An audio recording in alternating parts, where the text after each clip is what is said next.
Jose, we're not hearing, let's see, everyone. Can we do a mic check here just to make sure that everyone is audible?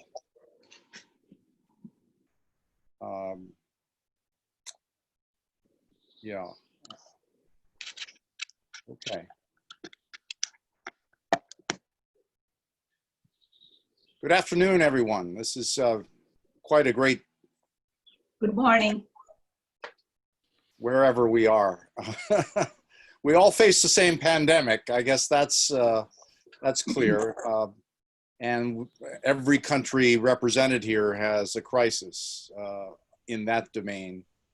But in the context of that enormous problem, we have come together here today to talk about another problem that we've all been battling. And that is the problem of profit shifting and the use of the global haven industry by major companies to transfer money offshore, illicitly, in many cases against the law. In some cases, just as a recent example in Angola that I was looking at, where the former president of the country gave his son $5 billion to manage. I guess that was legal in Angola while he was in office. But the money has disappeared in any case. Many of us have been involved in investigating the technical side of this issue. The exciting thing about today's presentation is we're making it clear that this is also the kind of research that's being done, case studies that we're assembling, are useful for much more than just technical critique. They provide the basis for campaigning and organizing and carrying this message to the people who are dependent on us at some level for getting it and understanding what the problems are, and then also converting that into power. This is ultimately not a question of technology or a question of technical analysis. It is a question of organizing and being able to understand the world in terms of useful insights. So today we have an outstanding panel. We're going to talk about a case studies from Brazil, Philippines, South Africa, and then have a perspective from labor organization as well. My own perspective on this subject is that we have, in the last 40 years since I've been studying this topic, come an enormous distance. When I started studying the problems of capital flight and illicit flows back in really the 1980s, very few people understood anything about these issues. Now there's a growing consciousness of how important this is. You know, it's not just a question of illicit flows. There's also an enormous illicit stock of offshore wealth that has been accumulated. Just last 2 weeks ago, the OECD validated the estimates that we had done for the global haven industry at more than $50 trillion of offshore wealth stashed beyond the reach of tax authorities and regulation. Much of it from the developing world, to the point where developing countries are now a net creditor of the first world. So that's a topic, you know, I can talk about at greater length, but let's go right to the panelists and begin these important case studies. Liddy from the Philippines, is she on? Are you ready to go? Yes. Okay, let me hand it over to you. You can hear me? Yeah. Well, I've been asked to speak about the context, the broad picture, so to speak. We don't have to speak too long about what the situation is like for us, our families, communities, and people under the multiple crises. Actually, it's not just one of COVID-19, the economic crisis it has spawned, and the climate crisis. We are only too familiar with what it's like. Let's just quickly get to the point on how governments and corporations are responding to this multiple crisis and why this kinds of responses, and the specific topic of profit shifting and wage evasion today. The COVID-19 pandemic has hit the world so hard, not only because it is a new vicious virus, easily communicable, and still without vaccine and cure. But we have to keep in mind that one very important reason is that the state of health systems, especially the public health system, in most countries have been suffering from decades of neglect and underfinancing.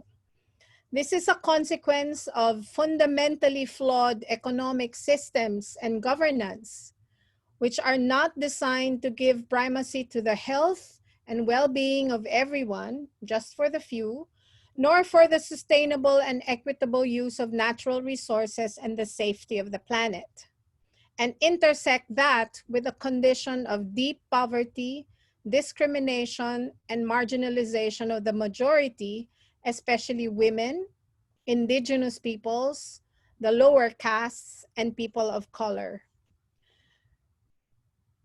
The governments incessantly speak about the lack of public resources, and we hear these excuses louder than ever in the face of severely inadequate and misdirected responses to the pandemic and the economic crisis in its wake, and even the climate crisis.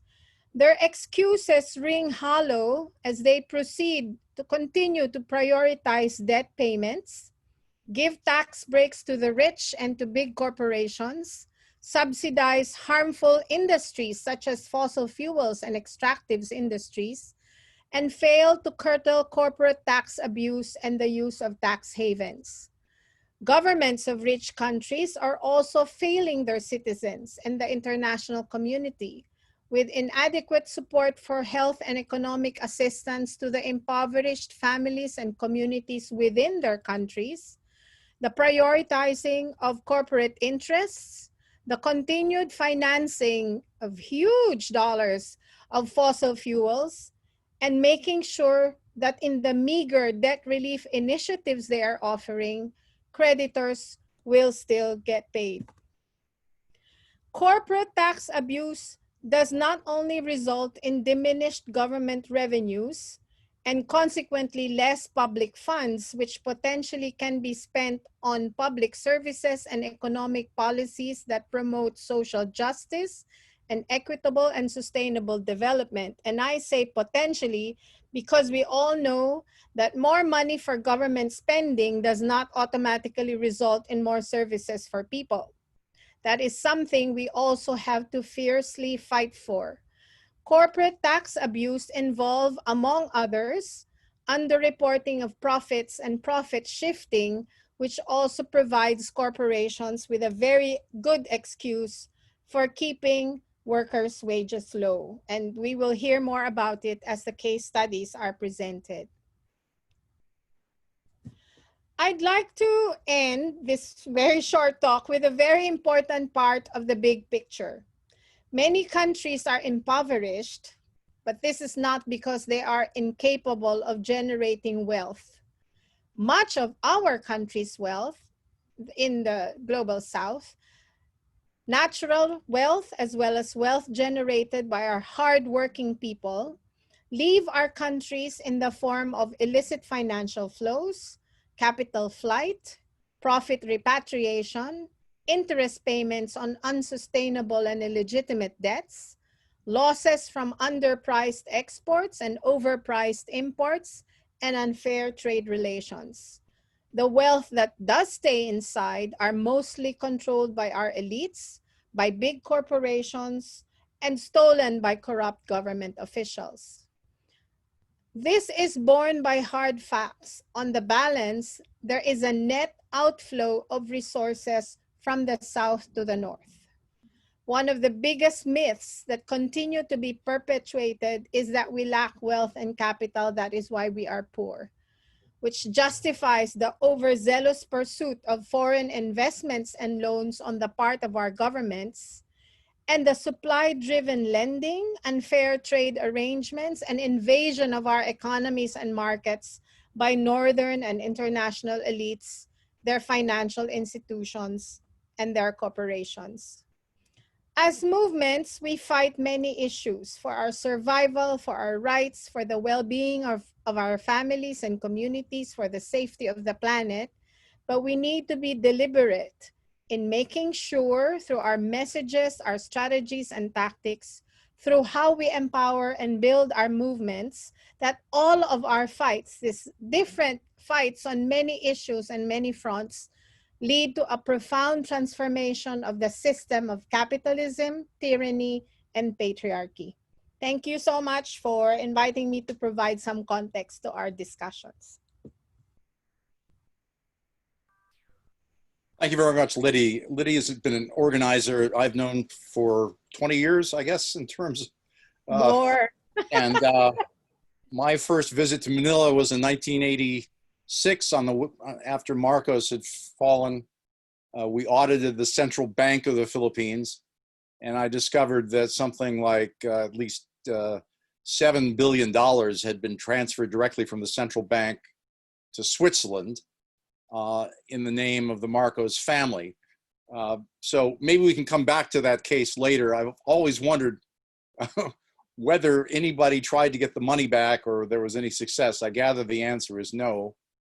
But anyway, the Philippines is a very important example for us in terms of not only what can go wrong, but also the power of organizing. So we're now favored with people like yourself who are fighting the system for a very long time. Let's move on to the next speaker, who is from Brazil, another country that's beleaguered today, especially by the pandemic, but where there's also terrific organizing going on. Tadzio is going to talk to us about the church and mining, which I have no idea what that involves, but it sounds like a great combination of topics. Mr. Coelho? Hello, everyone. If Padre Dario wants to talk about church and mining, it would be better. I don't know if he's online. Yes, I am online. Dario, I was not supposed to talk, but just to explain. Can you give us your name and just a brief introduction to who you are exactly, because we don't have. Okay, thanks. I'm also from Brazil. My name is Dario, and I'm a Comboni missionary. And I'm here in the name of this network called Churches and Mining, which is a continental network of churches and other expression of faith. It is ecumenical, not just Catholic or Protestant, but tries to gather all the communities that, inspired by faith reasons, by their mystics, are directly connected with their territories and trying to defend them from the aggression of mining enterprises, mining companies, and their abuses. So in this kind of work, we are trying to operate in the defense of the communities and territories, but also in the organizations, and also trying to connect with the institutional churches in order that they could be a voice, a strong voice in the defense of the community's rights. We are just very much inspired, for example, by the encyclic of Pope Francis, Laudato Si, which gives us an horizon and an utopia to follow. And in this work, we are also connected with Philippines and South Africa in this very interesting investigation about international flows, financial flows. And that's why I give the voice to Tadzio, which is our researcher and a very good person, also a struggler in the defense of the communities. Excellent introduction. Tadzio, you're muted. Did you want to say more about your study? Oh, sure. Thank you, Henry. I would like to thank AIDC and other organizations for hosting this webinar. And my presentation is divided into 3 topics in which I address topics related to the fiscal and tax issues of mining in Brazil. The first one analyzes the CEFEM. CEFEM is a compensation paid to the union for the economic exploitation of non-renewable mineral resources exploited under the public concession regime. It is also known as mining royalties. Since 2017, the basis of the calculation of CEFEM is made through the gross revenue, that is, the revenue after the discount of taxes on commercialization. The percentage of CEFEM in the gross revenue depends on the mineral extracted, starting with 1% and reaching a maximum of 3.5%. In comparative terms, internationally, the CEFEM, or the royalty, mining royalty in Brazil, is still too small. Therefore, it would be necessary to increase the CEFEM. Currently, the agency responsible for the supervision and monitoring of CEFEM payments is the National Mining Agency, which does not have enough physical structure and employees for such function. Hardly this process will be reversed in view of the application of the proposed amendment to the Constitution from 2016, the so-called Pact of Public Spending, which freezes federal government investments for 20 years. The CEFEM is self-declared by the mining companies. That is, they say how much was the gross revenue from which the CEFEM will be calculated. Recently, the city of Itabira, the city where Vale was born, expressed concern about this fact and has sought to train employees to oversee the company. The same concern was stated by several mining municipalities. The inspection should count on the actions of entities formed by population of the mined territories at the municipal and state levels, which also monitor and define the destination of these resources from CEFEM. Currently, the CEFEM can be used for the most diverse types of expenses, excluding staff expenses and debts. These CEFEM resources should support activities not directly linked to mining or its production chain, such as family farming, agroecology, tourism, small business, research and development, education, science, and technology. In this way, it would be possible to combat mining dependency by encouraging the economic diversification of the mining regions. Another problem at CEFEM is the constant delays in payments made by mining companies. In July 2020, Vale began to pay off a debt of more than $1 billion in CEFEM, which should have been paid between 1991 and 2007. Still on the fiscal issue of mineral sector in Brazil, at the second topic, it is worth addressing quickly the federal law number 87 of 1996, known as the Candir Law, due to the name of its author, Antonio Candir. The Candir Law exempts from products and services circulation tax, ICMS, services and primary, manufactured and semi-manufactured products intended for export. The ICMS is a fundamentally state tax collection, which is serious due to the fiscal crisis on the states in Brazil. In addition, it does not differentiate industrialized products from primary products, reinforcing the process of deindustrialization. According to a study by INESC, the government of Minas Gerais had potential losses of 16 billion reais between 1997 and 2013 with the Candir Law. The third topic concerns transfer pricing. Underbilling of exports and overbilling of imports may use companies as intermediaries in commercial transactions. Tied to the phenomenon of capital flight, these companies are installed in tax havens, causing them to be used in export reprecification. Such a mechanism allows for the underbilling of exports in the country of origin and the overbilling of imports from the country of destination. Thus, countries that would not even be able to import certain products have the highest import volumes of these goods, such as Switzerland and other countries like Luxembourg. The underbilling of exports, overbilling of imports are also called transfer pricing.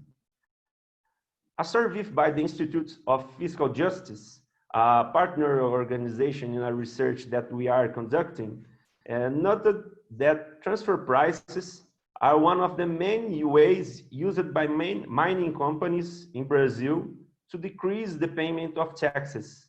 The transfer pricing operates by selling products or services of a particular company at below market prices to related companies located in tax havens, which then resell them to the final consumer at normal prices in a kind of triangulation of exports. In the case of Brazilian mining, these mechanisms decrease, for example, the amount paid by CEFEM, since it's calculated based on gross revenue. The CEFEM is again, the mining royalty. This study compared in the period of 2009 to 2015, the export price declared in Brazil by the mining companies to the quotation price in the international market and to the price declared by the destination country of the iron ore. It also considered which countries were buyers of commodities and which countries were the final destination of the commodities. The study estimated that underbilling of iron ore exports caused an undue outflow of $39 billion between 2009 and 2015, an average loss of more than $5 billion per year. For the same period, a tax loss of $12 billion, which meant an average annual loss of $2 billion and a CEFEM defalcation of about $1 billion. It also showed, since 2011, more than 80% of the Brazilian exports of iron ore were acquired by companies based in Switzerland, although these exports have other countries as final destination, mainly China. In 2016, Switzerland purchased 83% of Brazil's iron ore, and 66% of this Brazilian iron ore was destined actually for China.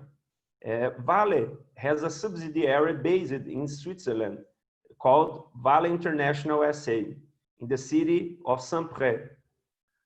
I conclude by saying that the fiscal and tax structure of the mineral sector in Brazil and in the world concentrates resources on large mining companies and their shareholders and distributes damage to the populations and communities of the mining regions.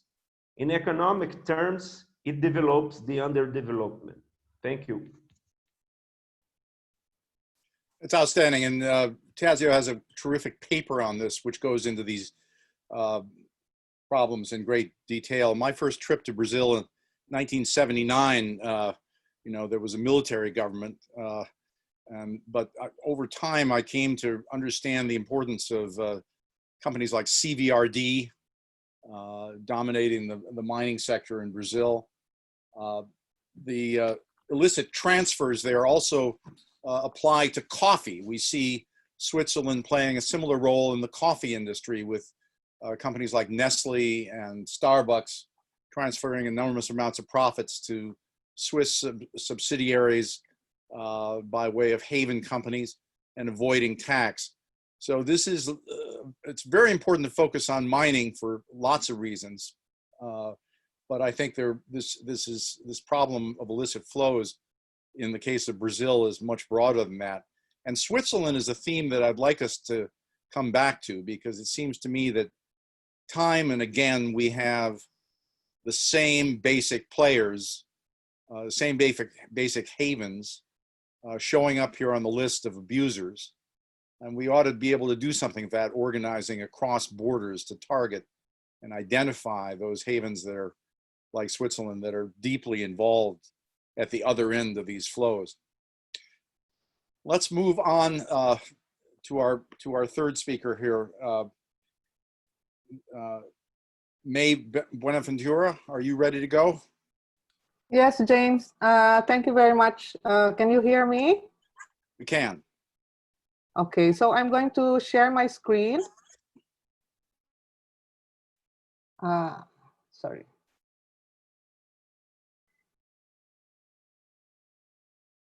Oops. We're all becoming Zoom experts here. So, Okay.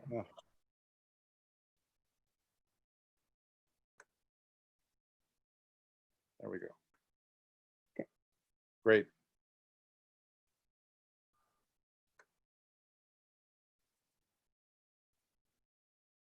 Yes. Yeah, we can see that. Do you want to run the presentation? You can just flip through it there. I think that's legible.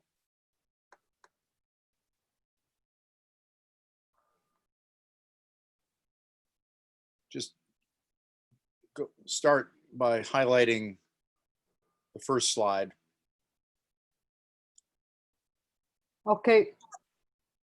Can you see my screen? Yes. Okay, wait. And we're I'm on sorry. we're starting on, you have slide 2 highlighted, which is the Okay. Philippines IFF. So there we go to the beginning. We have So- exposing and stopping illicit financial flows in the extractive sector. Yes. Okay, so I don't know if I should full screen or. I think it's easier to see you and just keep flipping through the presentation. We can see that. Okay, so it's okay as it is? Yes, that's fine. Okay. Okay, so just to say hello, first of all, and that this research by the Asian People's Movement on Debt and Development is part of the project that James was explaining at the beginning. And I've entitled it From Shadow to Light because a lot of the IFFs really are hiding in places such as Switzerland and many other, even in country, they're not even, it can even be in buildings, you know. And particularly looking at the Philippines extractive sector. And this is a work in progress still, especially because of the pandemic, which is sure to drive illicit financial flows. So just a few overviews of our illicit financial flows. There have been found links to trade, and particularly through the fraudulent invoicing practices that's going on. So just to see the cost of those discrepancies, a 10-year study by the Global Financial Integrity placed it at more than 10 billion yearly, or more than 25% of total trade. And for 2017 alone, it recorded a trade value gap of more than 12 billion, which was an increase of more than 30% from the previous year. So trade misinvoicing is pretty much a common practice in trade. And as you know, as developing countries, we do a lot of exports in primary commodities or in raw materials, such as mineral resources. Another link is to tax avoidance. And the links to trade may be said to be tax evasion, but then you have also links to tax avoidance, which we think is harder to catch because of this dominant notion that it can be defended in court. But studies have found that there's evidence of larger profiting shifting for developing countries through tax avoidance, and that revenue costs may be particularly high for developing countries. So an country level study on revenue loss using IMF data as of 2013 revealed a loss to tax avoidance of 7.36 billion for the Philippines. And then the third one, which James also mentioned earlier, it used to be called by one researcher as the revolving door of capital flight, because debt comes in or borrowings come in and then go out as capital flight. So you would think that these were years past, no, in the time of the Marcos dictatorship, but it has continued well into the 2000s. This study saw that it found a total of 131 billion, or 2.8 times the total external debt in 2002. So in terms of trade misinvoicing, for a small country like the Philippines, we place quite high. So we're the one with which I encircled. We are placed 16th in this study of 148 countries that lost revenues, that lost revenues over the period 2008 to 2017, and this constituted more than 25% of total trade. So if you ask the Philippine government, mining is very important to it, no? And ever since, it's rolled out the red carpet to mining investors. It's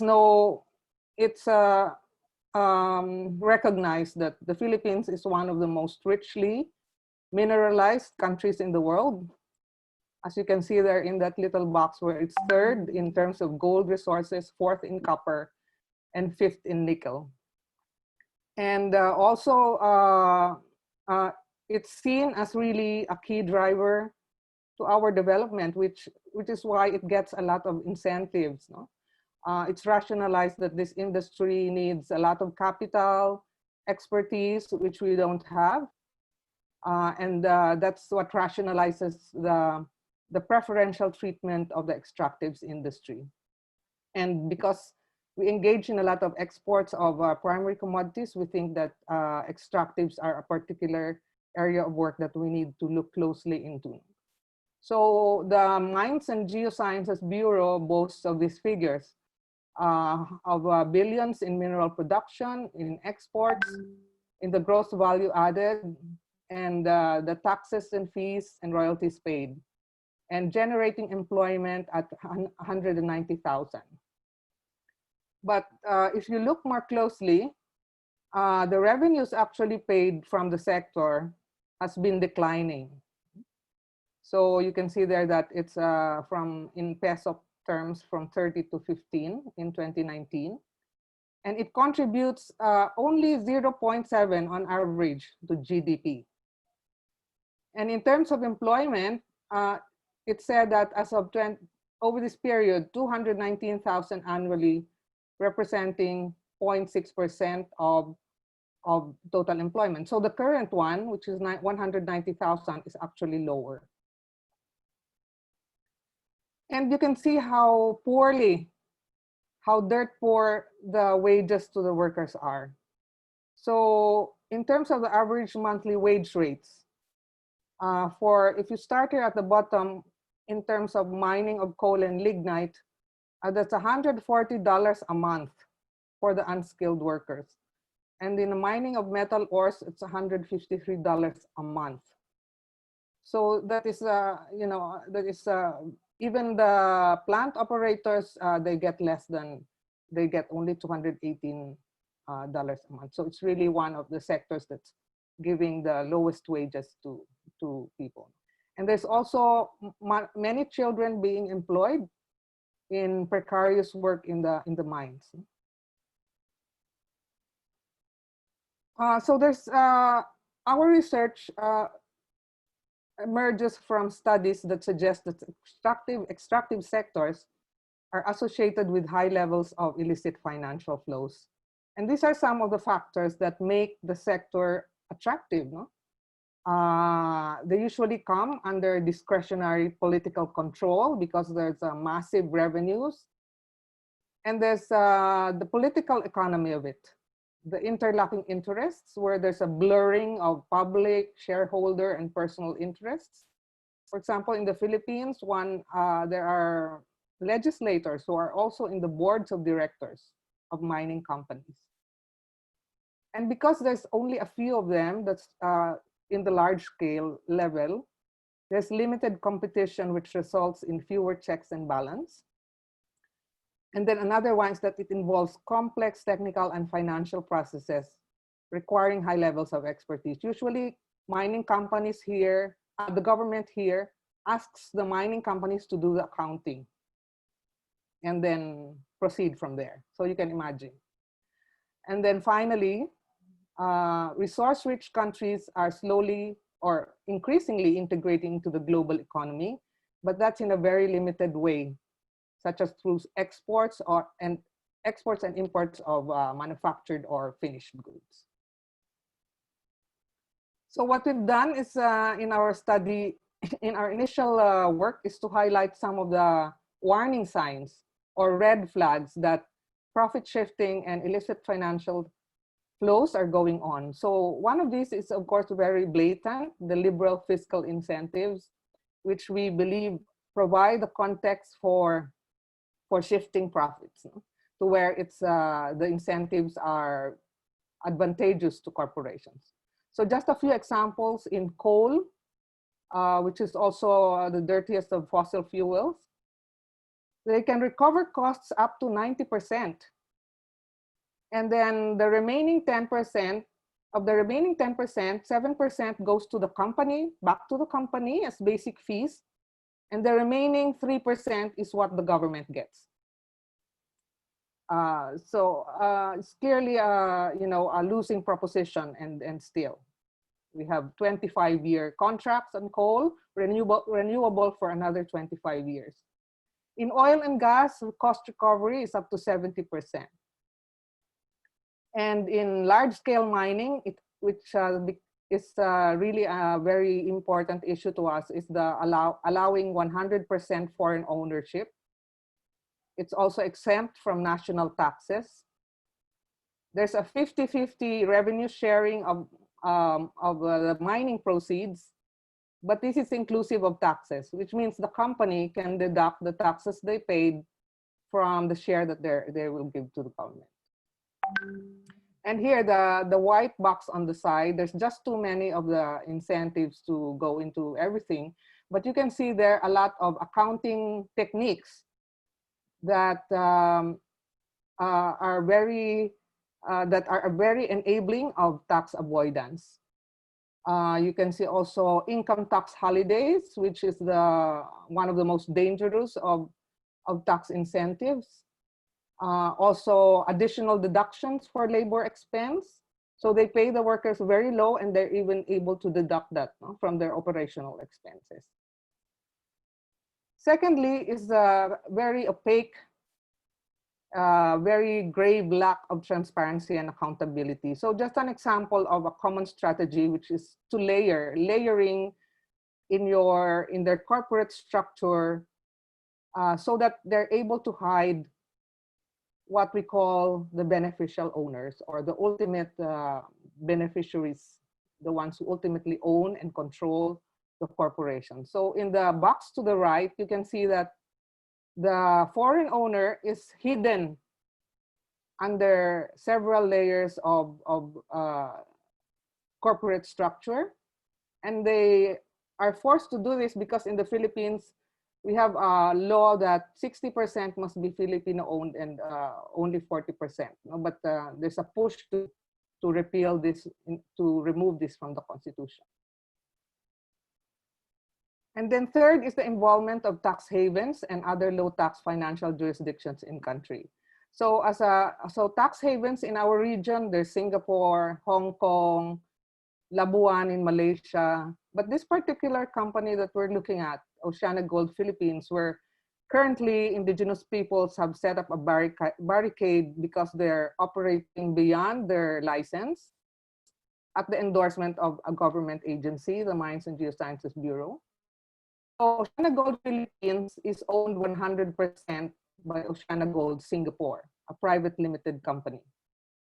And then the second one, Sagittarius Mines, was formerly owned by Swiss Extractive, which merged with Glencore, but it was allowed, it has also been able to set up its own economic zone, like a special economic zone. So the taxation in those zones are different from the rest of the country, and those are lower in rates.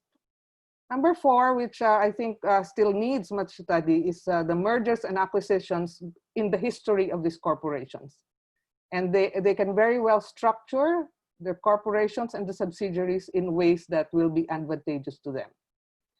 And finally, extensive use of financial derivatives. Again, a very complex area involving bonds, commodities, currencies, etc. And here, there's these 3 very good friends of illicit financial flows, which is complexity, opacity, and secrecy.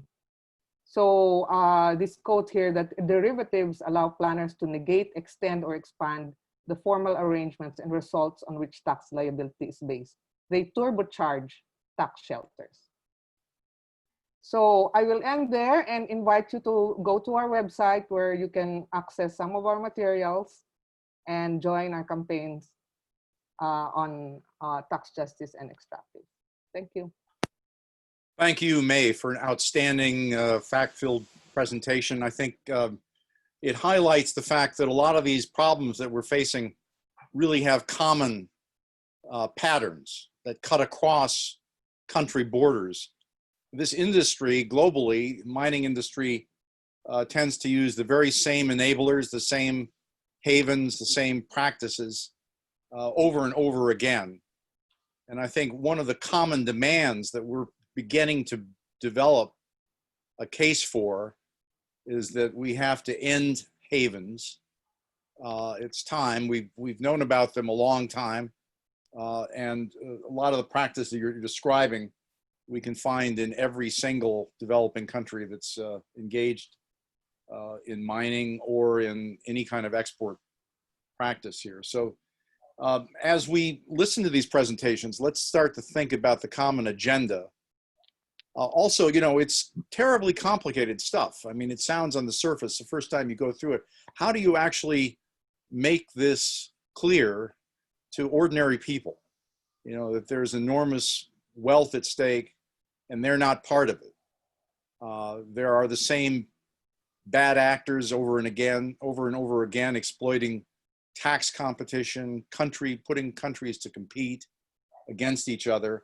How do we explain that to people? That's a real issue for us. I think it's tremendously valuable material. We just have to make it clear. Let me go on to our final speaker, or sorry, no, Dick Forsland's going to talk next, and then we have Daniel Oberko from the Public Services International. So Dick has done an enormous amount of work on South Africa cases involved in illicit flows, and I've been involved in some of those. So Dick, I'm going to turn over to you and say hello again. Go forward.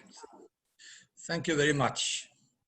Yeah, so I'm just wave like this now, and then I shall put on this share. I shall push the share screen button then for some pictures. This didn't go well. I have to do like this. Can you see this? No, you can't. But if I do like this, and if I do like that, can you see it now? Can you see this? No, not yet. No, we're looking forward. But if I do like this, you can't see my screen? No, we're not seeing your screen. So if I push the share screen like this, then I put my presentation, you are not seeing this. You don't see the first slide of the PowerPoint now. No, we're not seeing the presentation. So why is this not working? I will try again now. May is the expert. May, you're muted. Dominic is the expert. Can you help? So can you extend the hand of why is this? Yeah, I'm pressing the green share screen button, but it doesn't work. Oh, there we go. Now it's working. Oh, okay. Excellent. All right. Maybe I was blocked. No, anyway, so no. No, now we're back. Okay. Yeah, Dominic has started. Yeah. Okay. Okay. There we go. Now we're seeing it. Okay.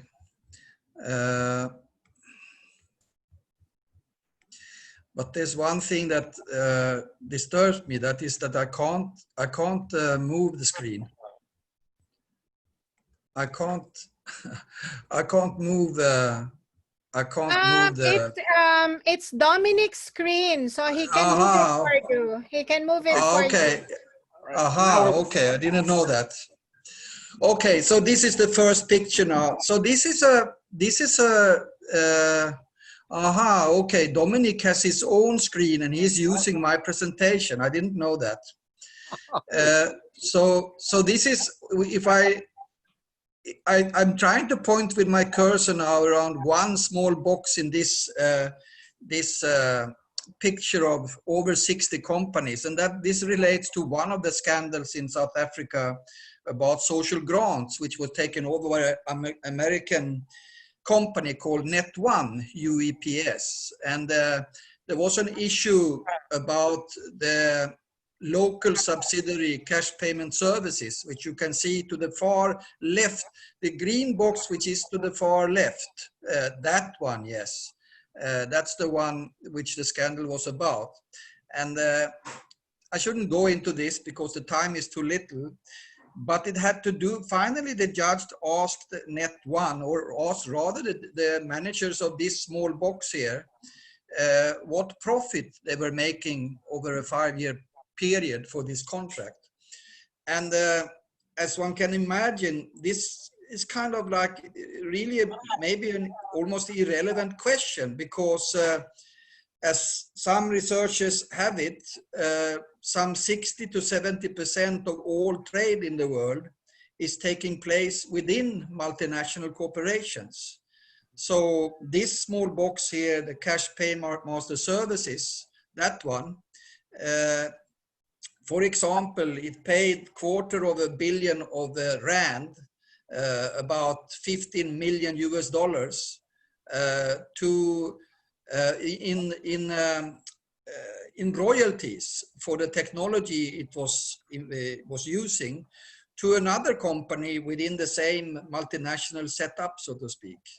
So, but I mean, this is both, if there's really is a will, political will among tax authorities, then this is what a tax auditor is facing when he or she is trying to sort of find out where the money is flowing, so to speak, and if they are owed taxes or not.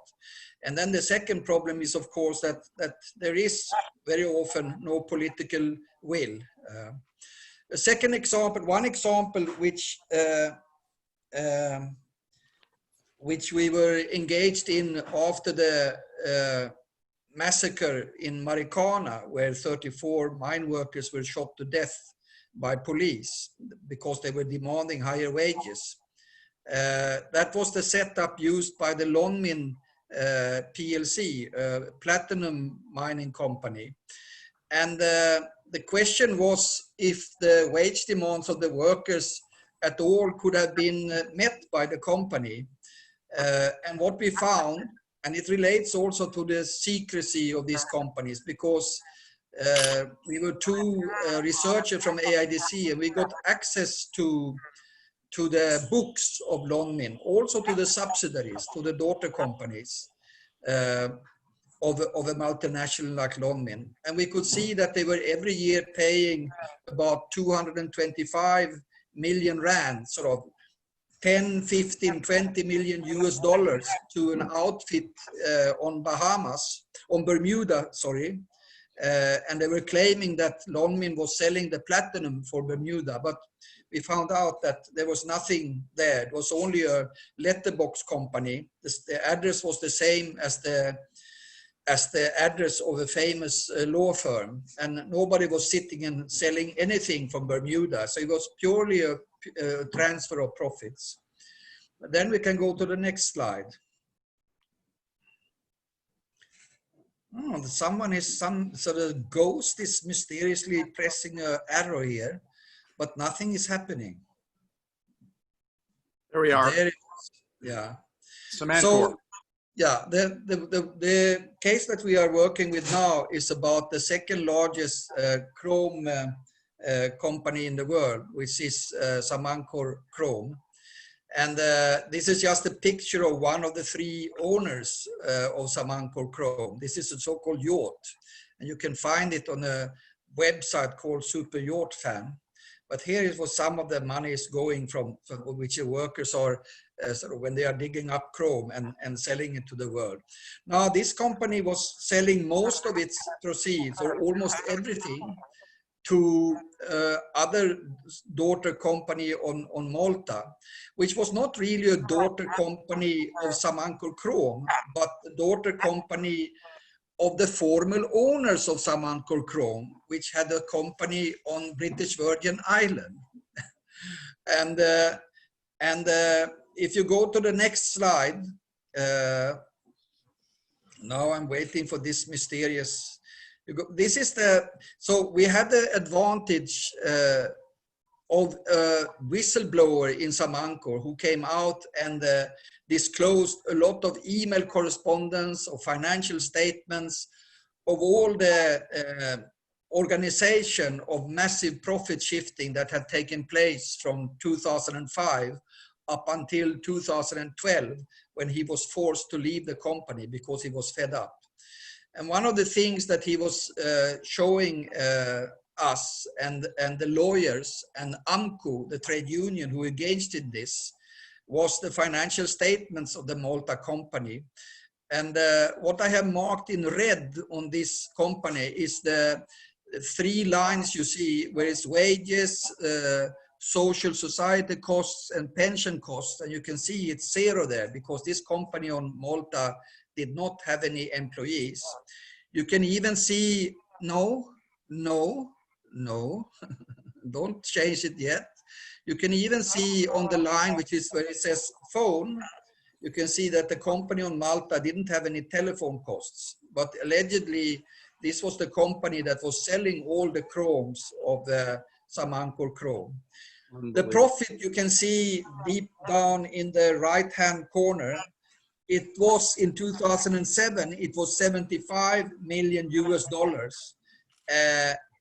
in a country where the tax rate is about 4%, corporate tax on profit. So this was only one of the things that Samancor has been doing over the time, and they are litigated now. Please don't push this button yet. They are litigated now by AMCO, the mining union. And one of these arrangements of profit shifting is still taking place, and that is a 9% sales commissions that is paid to Dubai. So a company in Dubai, which the Samchrome is claiming is selling all their chromes, they get 9% of all the revenue that Samancor is earning. Please, now you can change. So they have told me that someone has told me that it's very important how you end a presentation, because it's the ending of the presentation that is the only thing that people remember. So this is just one sort of major finding which kind of dawned on us when we made the London research, and that is that the problem is bigger than tax. And we invented this notion of wage evasion.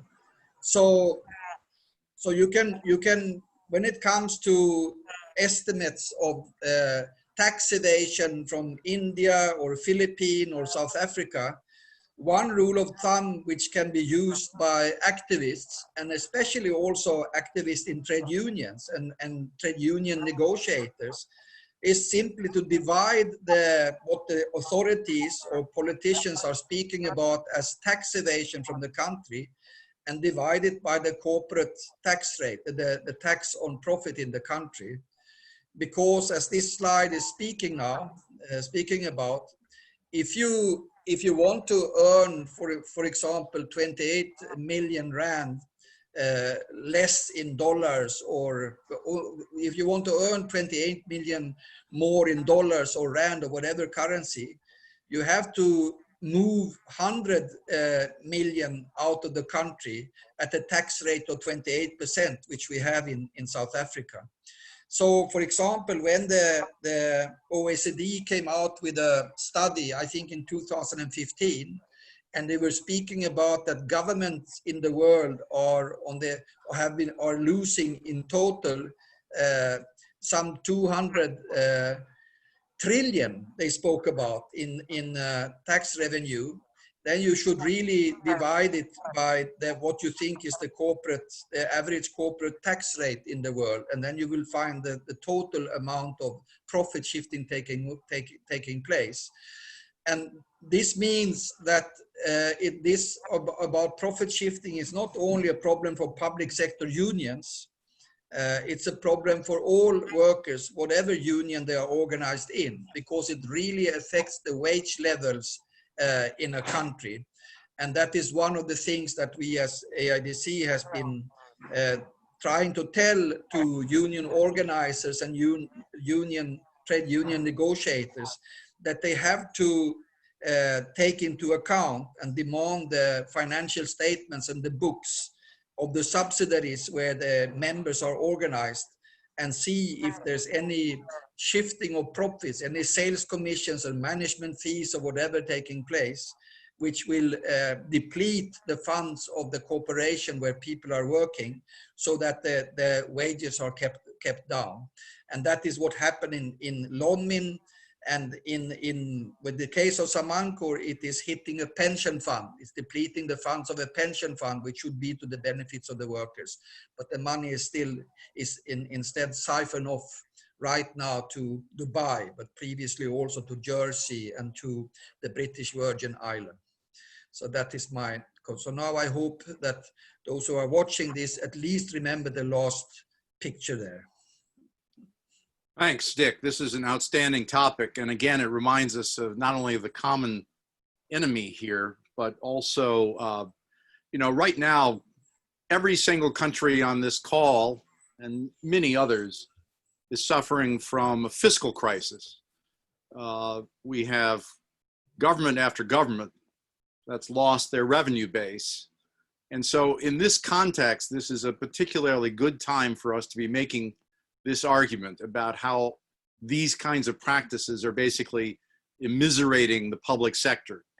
The pandemic has underscored the fact that, in the United States, for example, most state and local governments are bankrupt. Sales tax is dried up. We have 35 million unemployed. And, this is a particularly egregious set of behaviors that you're describing. The other thing that strikes me is, again, we have the same players showing up. Samancor, Glencore, the Swiss practices are at the end of your funnel as well. And I recently ran across the Eurasia Group, which you identified in the Samancor case. A guy named Alexander Mashkowitz is one of the investors there. His yacht was parked, 3 miles off Beverly, Massachusetts, at a time when Ghislaine Maxwell, who was Jeffrey Epstein's enabler, was trying to escape. And somehow there's a connection between the Eurasia Group and that case. So, the same players keep popping up again and again. I think there's an opportunity for us to basically pull these studies together and make a case that's much more informed and effective in terms of organizing than we ever have before. So let me move on now to our representative from the Public International Services International Union, Mr. Oberko, is going to talk about what he sees as some of the opportunities that this information creates for us in terms of campaigning. Daniel? Yes, Good morning. thank Good you. afternoon. Good morning. In fact, good afternoon here. Yeah, good. Thank you. And my Thank you favorite very word much, in the world is comrades. So, comrade. welcome. Thank you very much. And thank you to the other comrades who have already spoken. My name is Oberko Daniel. I work with PSI, Public Services International, as a tax justice organizer, and I represent the Africa and Arab country region. And just to begin with, I have some slides to share. So let me quickly move on to that. Yeah. Can you all see the slides? Yes. Okay. Perfect. Right. So I think one of the things COVID-19 has done, apart from the fact that it has revealed the cracks and exacerbated the problems we have with public funding, and especially in the area of health, it has also opened our eyes to the opportunities that come with e-commerce. And along the opportunities are the challenges our revenue authorities are going to face in taxing businesses that are online. And also the challenges labor is going to face, regarding the number of layoffs we are going to experience. Because when companies decide to go online, what it means is that workers that are engaged in activities that are purely out of the office, they tend to be the ones that are laid off. So I think that it is important that I focus on some of the issues that have been raised here. And specifically, I would look at the BEPS Project 2.0. And here it talks about taxing the digital economy. And so basically that is what my presentation will look at. Yeah. Yeah. By way of introduction, I would say that the tax justice campaign has been and will continue to be about ordinary citizens and about workers. In the last 10 years or more, our demand has been that multinational companies should pay fair taxes so that governments can have enough to fund our schools, hospitals, roads, and improve on workers' wages. One of the things we do is that we argue that the tackling and calling for tax justice is the only sustainable means of raising revenue for governments to end poverty and the high levels of income inequalities. It is also worth noting that the achievement of the Sustainable Development Goals is hinged on the ability of countries to generate revenue domestically. And you can imagine that here our demand is reiterated. And I would consider the point you raised before introducing me, that government funds have been depleted, and that is why we see a lot of governments going to the IMF, the World Bank, and private entities to borrow. And it's because there are no funds to fund the payment of PPEs, to subsidize some of the tax liabilities for workers, especially frontline workers, and stuff like that. And we believe that dealing with multinational companies' tax evasion and avoidance require an aggressive and progressive measures to confront how corporations are global and who oversees the global tax governance architecture. When the OECD in the base erosion profit shifting project, we had a reservation owing to the fact that it did not represent all countries as compared to a UN-led initiative. We believe we, however, kept pushing amounts through. When we asked for change, what happened was not exactly what we expected. The OECD did not give workers in developing countries exactly what they wanted.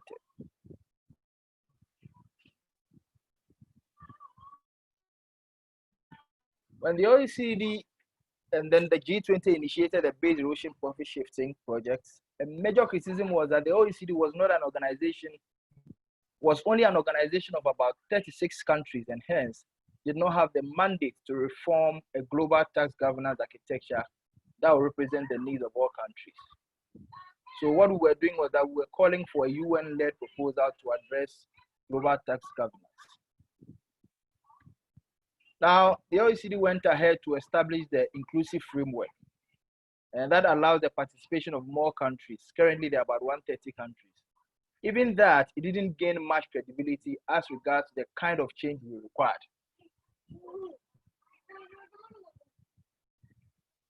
The Multilateral Framework Convention of the OECD in 2017, which was also a step forward, was criticized as a document developed significantly by rich countries, which developing countries only had been called to sign on to. Now, a look at the BEPS 2.0 proposal.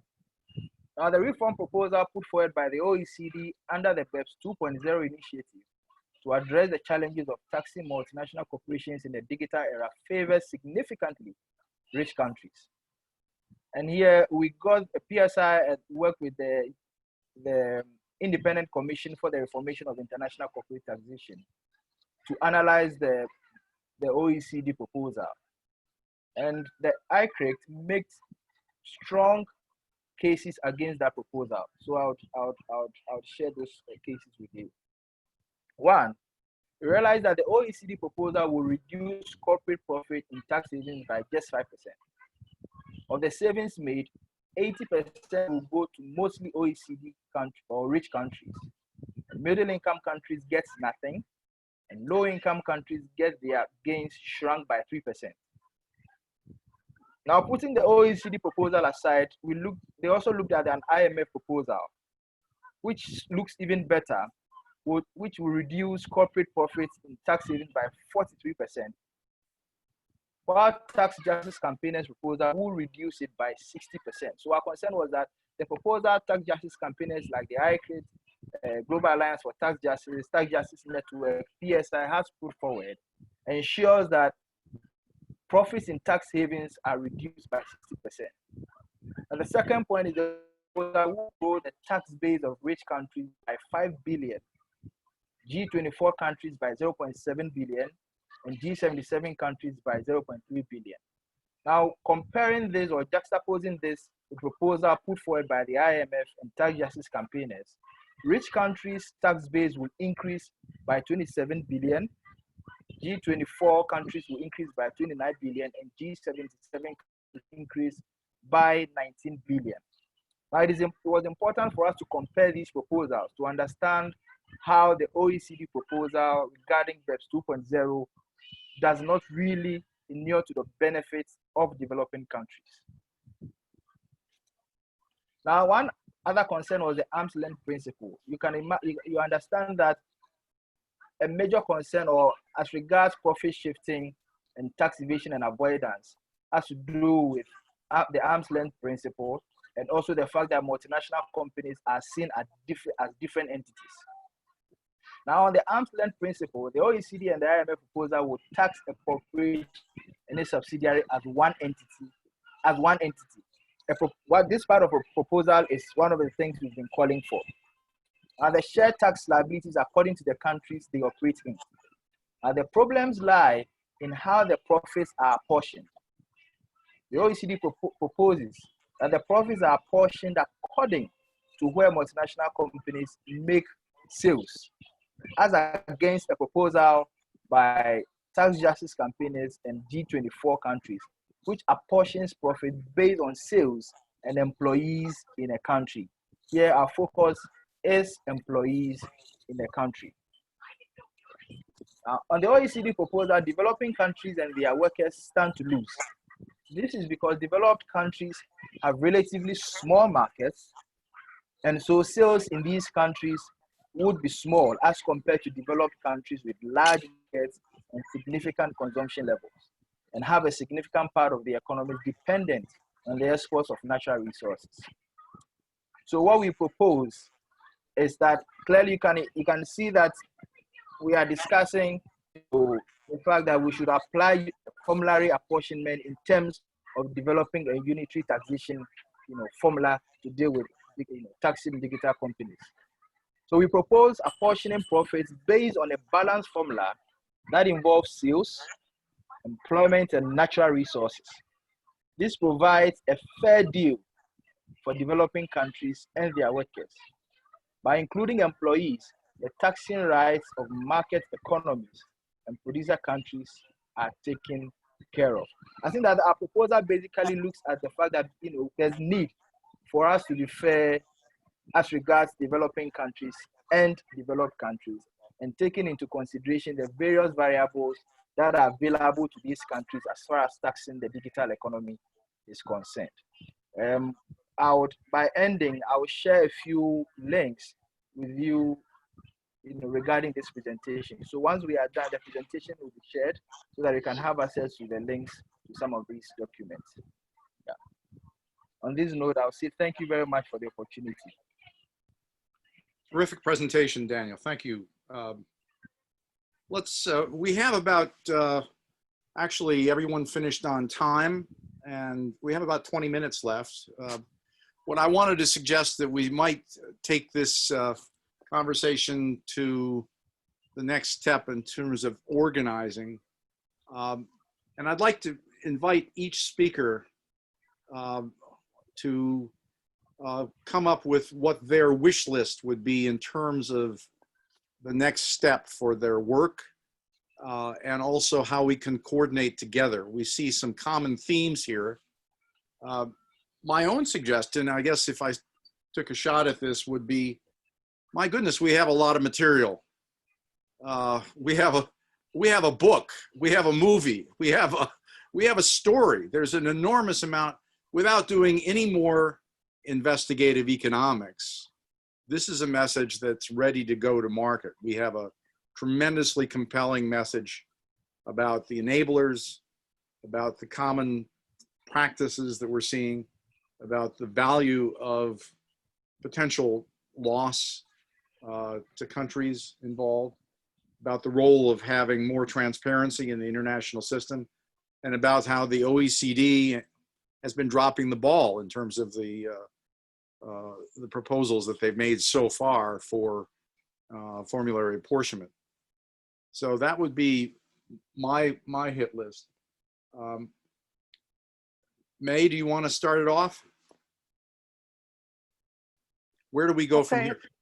So one thing I'd suggest is just more of these meetings. I think we should have quarterly sessions like this. It's not very expensive, just to check in and see how we're, what we've learned and how we can help each other.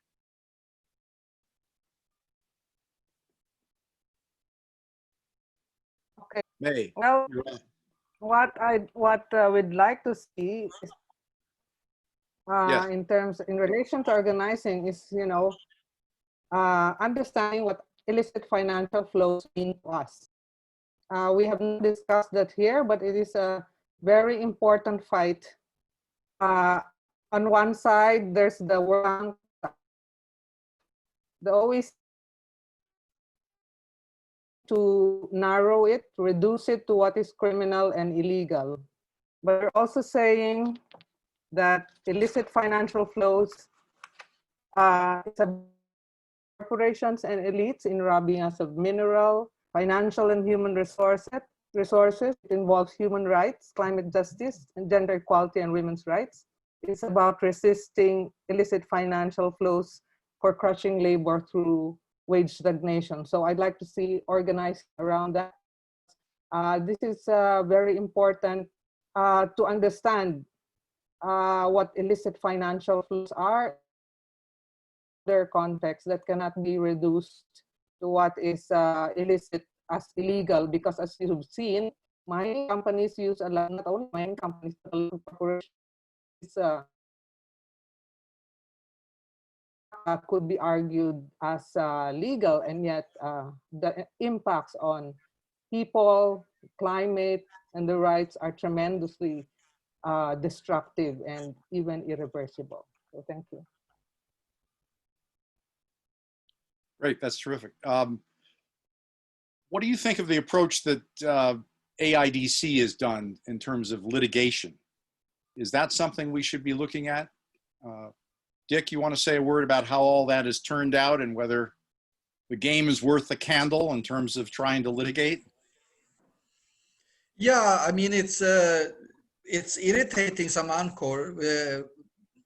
We just got the Chinese because one of the issues when it comes to profit shifting was the cooperation with Sinosteel and some, I have to say, allegedly corrupt managers here, because you should always say allegedly when it comes to litigation.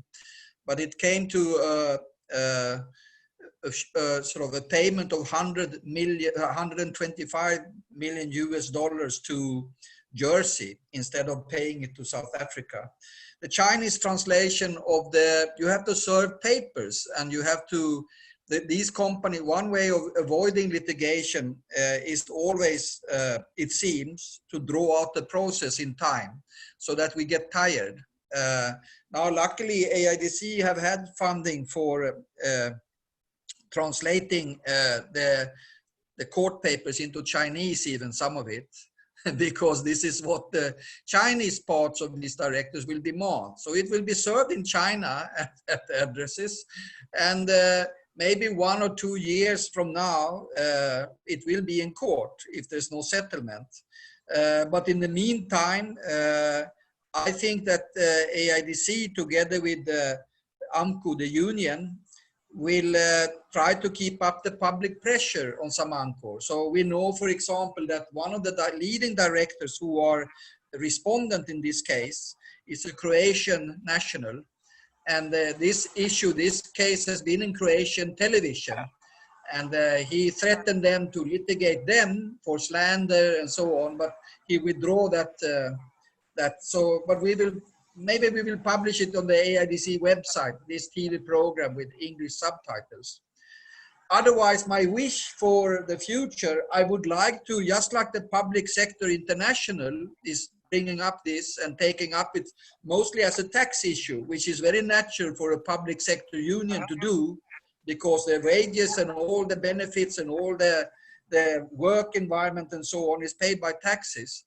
But I would really like to have the mining unions across the world to have an anti-profit shifting international and a campaign against multinational companies, because it is at the end of the day also something that has to do with both the wages and the remuneration of ordinary mine workers and the investments in mining affected communities and in health and safety in the mines.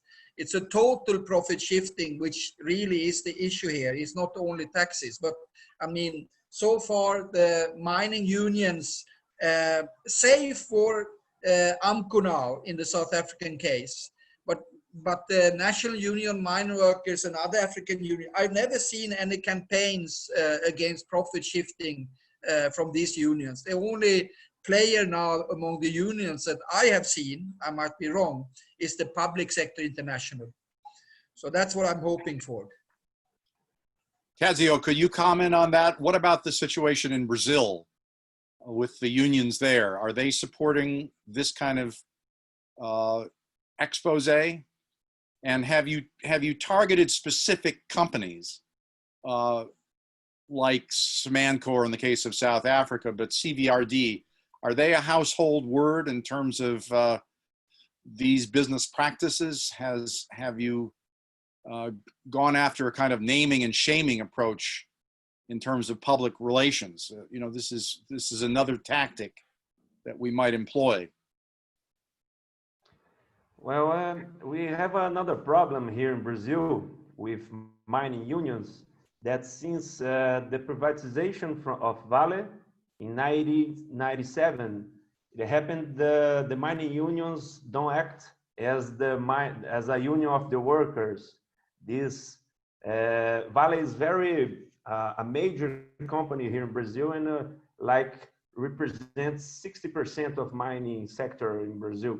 So the mining union of the workers from mining in Vale are very close to the direction board of Vale. We have another problem here in Brazil since 1997 caused by this privatization, and there were new kinds of work reforms here in Brazil. So we have a lot of workers that are like contracted by Vale to work in the mining areas, but they are not from Vale. So it's very fragmented, the union here in Brazil.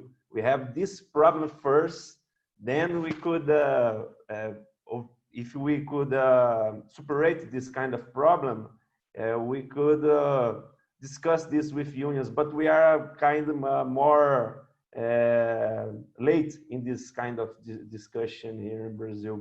And there are some problems too with there is not some councils here in Brazil, local councils, that could be deliberate and monitor this kind of taxes. We need to create here in Brazil local councils composed by the mining workers and people from the mining regions that would regulate the mining activity. So it would be necessary to create these deliberative channels guided by these interests of workers and communities. In addition, it would be necessary for the National Mining Agency not to be solely responsible for monitoring the payment of mining royalties, and that the municipalities and the people from these municipalities, mining municipalities, have access to the sales notes from the mining companies. I think we are kind of late. We are in that discussion. And what about Daniel's discussion of the OECD? Does that set of demands, I want to come back to Daniel, but in the case of Brazil, is Brazil supporting a member of the Global Forum, or are they supporting having the UN have a larger role in tax policy in these areas, and profit shifting and control of the structure for formulary apportionment, those kinds of tax issues?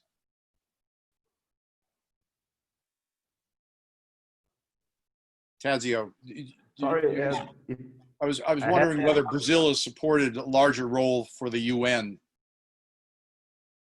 in tax policy. Sorry, it's cutting a lot of my audio. Could you repeat, Henry? Sorry. I'm saying, in the case of tax policy, is Brazil supporting a larger role for the United Nations Committee on Taxation?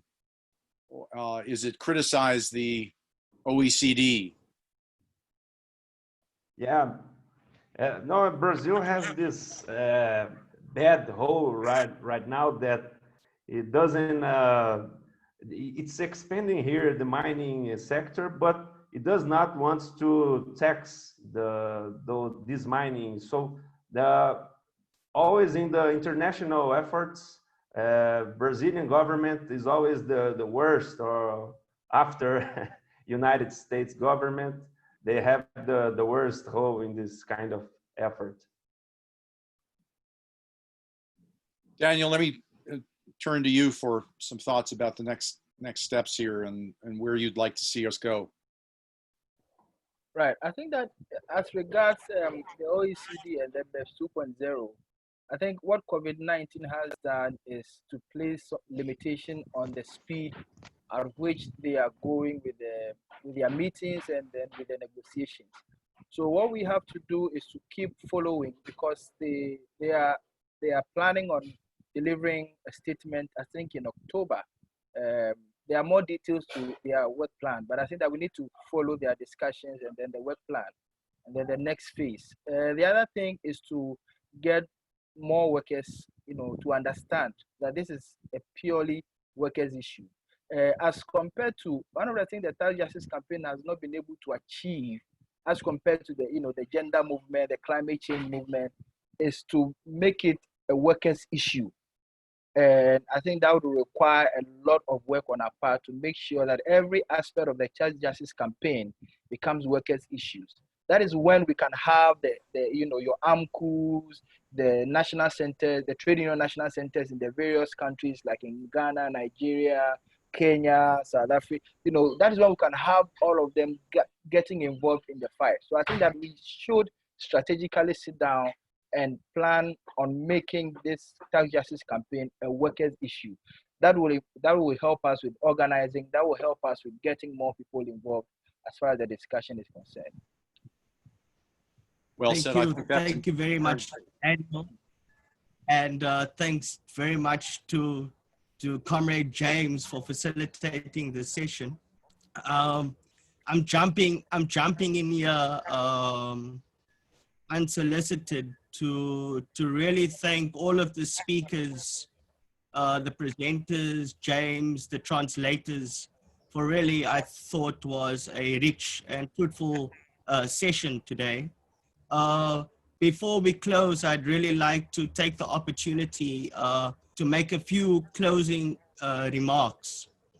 The one point is really to say that as AIDC, we really appreciate being able to work with organizations and movements like APMDD, like Churches and Mining, and like PSI, and not only these organizations, but also with comrades like James, who has a rich wealth of experience, expertise, but also like the APMDD, AIDC, and Churches in Mining, beyond the technical exercise, the important technical work, research, and investigations that we do to shed light on a very opaque world, the world of corporate impunity, is that we have to put movements, workers, and those most affected at the center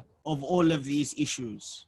And related to this is that unlike many others who see illicit financial flows, profit shifting, and wage evasion as an adjunct to capitalist accumulation, what we see is that, in fact, it's intrinsically linked to how corporations have to accumulate and maximize profits today.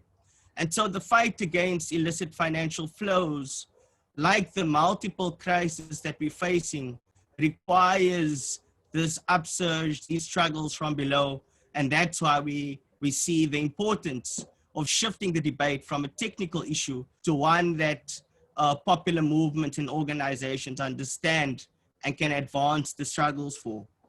And so it's in that context that we really took up this project between AIDC, APMDD, and Churches in Mining late last year, with the support of PSI, with the support of James and many others, to develop global South perspectives on how to combat profit shifting and wage evasion. Looking at the work and the advances done by the OECD, but taking them further and looking at them from those who are the most vulnerable and exploited in the world. So we're really pleased that we have many of you from all over the world, many different countries, joining us for this conversation. But this is one of the many steps in a process. And we hope that many of you would like to get further engaged with these issues at the regional level, where we want to take up these fights against these corporations, against corporate impunity.